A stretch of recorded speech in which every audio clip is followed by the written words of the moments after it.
नमस्कार, मैं रंजीत सिंह। आज के इस वीडियो में आपके साथ में LIC IPO की अपडेटेड इंफॉर्मेशन पर बात करने वाला हूं। देखिए, सबसे पहले हमको ये चीज समझने की जरूरत है कि किसी भी कंपनी का जब IPO आता है तो उसकी IPO की वैल्यू के हिसाब से, IPO की प्राइसिंग के हिसाब से उसके पास कम से कम 2 एंकर इन्वेस्टर होने चाहिए। जिस हिसाब से जितना बड़ा LIC का IPO है उसके पास में कम से कम 8 से 10 एंकर इन्वेस्टर की जरूरत है।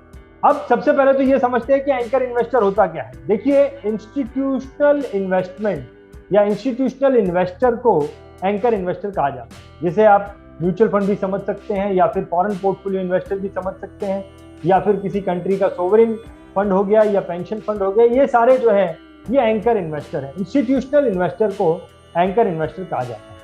अब जैसे कि मैंने बताया कि LIC के पास अपने IPO को निकालने के लिए कम से कम 8 से 10 एंकर इन्वेस्टर होने चाहिए, लेकिन हैरानी की बात यह है कि LIC के पास 180 एंकर इन्वेस्टर हैं।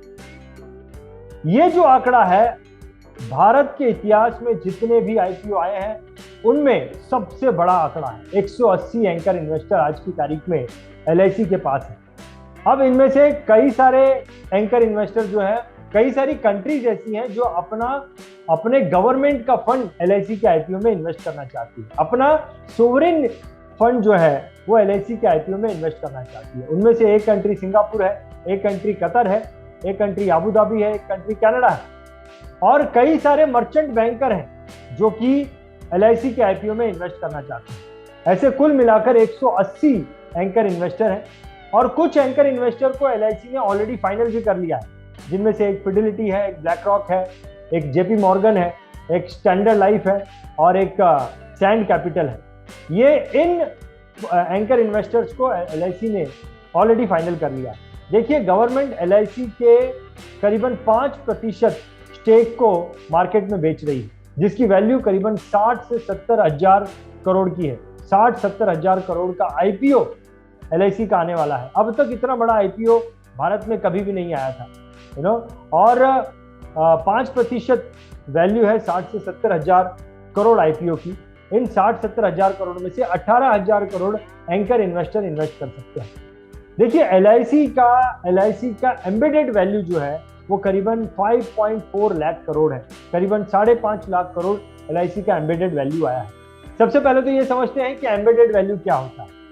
देखिए, किसी भी कंपनी का या किसी भी इंश्योरेंस कंपनी का जो आज का नेट एसेट वैल्यू है, किसी भी इंश्योरेंस कंपनी की जो आज की नेट एसेट वैल्यू है, उस वैल्यू में उस इंश्योरेंस कंपनी की जितनी भी एक्टिव पॉलिसी है, उन एक्टिव पॉलिसी का भविष्य में जो बेनिफिट आने वाला है, जो इनकम उससे आने वाली है, उस भविष्य की इनकम को प्रेजेंट वैल्यू में कन्वर्ट करने के बाद प्रेजेंट वैल्यू को जब नेट एसेट वैल्यू में जोड़ दिया जाता है तो वो उस इंश्योरेंस कंपनी की एम्बेडेड वैल्यू कहलाती है।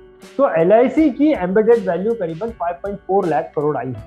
अब इस 5.4 लाख करोड़ की वैल्यू में से करीबन अगर 5% वैल्यू निकाली जाए, अगर मान लीजिए 5.5 लाख करोड़ की एम्बेडेड वैल्यू है और उसका 5% जो है वो करीबन 27 हजार करोड़ 5% स्टेक की वैल्यू है। आज की तारीख में एम्बेडेड वैल्यू 5% स्टेक की एम्बेडेड वैल्यू 27 हजार करोड़ है।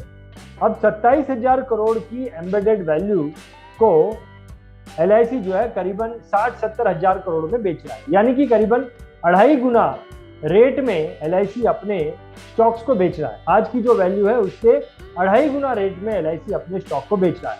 अब समझने की बात यह है कि जिस रेट में LIC अपने स्टॉक को बेच रहा है, क्या वो सस्ता है या महंगा है। तो कुछ ऐसे IPO भी आए कुछ समय पहले, प्राइवेट कंपनी के IPO आए जिन्होंने अपने स्टॉक को, अपने IPO को LIC से भी कई गुना महंगे रेट में बेचा है, LIC से भी ज्यादा महंगे रेटों में बेचा है। उस हिसाब से देखा जाए तो LIC का IPO बहुत सस्ता है, और यही वजह है कि LIC के IPO की डिमांड बहुत ज्यादा है। इसके अलावा इतने सारे एंकर इन्वेस्टर ऑलरेडी रेडी हैं। इन सब चीजों की वजह से LIC के IPO की डिमांड बहुत ज्यादा है, और ये डिमांड आने वाले दिनों में बढ़ने भी वाली है। तो ये थी थोड़ी सी अपडेटेड जानकारी LIC के IPO के बारे में। आपको ये वीडियो कैसा लगा कमेंट्स में लिखकर हमें बताइएगा।